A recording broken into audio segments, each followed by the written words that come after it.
এগুলা দেখলো খুব নিজের কাছে লজ্জা মনে হয় যে আমরা যে পুরুষ নামের কলঙ্ক আমরা।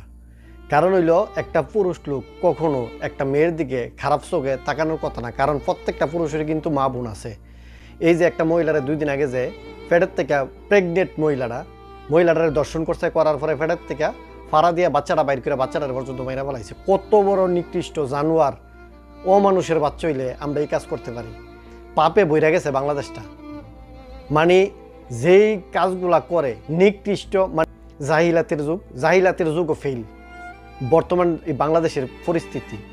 এটা সরকার অবশ্যই জলদি করে পদক্ষেপ নেওয়ার দরকার এই শয়তানের বাচ্চাগুলারে শায়েস্তা করার জন্য। শুধু সেটার জন্য আমরা তীব্র নিন্দা জানাই এবং প্রতিবাদ জানাই যে তাদেরকে দইরা আইনের আওতায় আইন না, অবশ্যই প্রত্যেকটা যাতে ফাঁসি দেওয়া হয়। বাংলাদেশে যেভাবে দর্শনিতা যায় তাদেরকে ডাইরেক্ট করস ফায়ার আনার দরকার। প্রত্যেকটা দর্শনকারীকে ডাইরেক্ট করস ফায়ার। এগুলা দেখলো খুব নিজের কাছে লজ্জা মনে হয় যে আমরা যে পুরুষ নামের কলঙ্ক আমরা। কারণ হইলো একটা পুরুষ লোক কখনো একটা মেয়ের দিকে খারাপ চোখে তাকানোর কথা না, কারণ প্রত্যেকটা পুরুষের কিন্তু মা বোন আছে।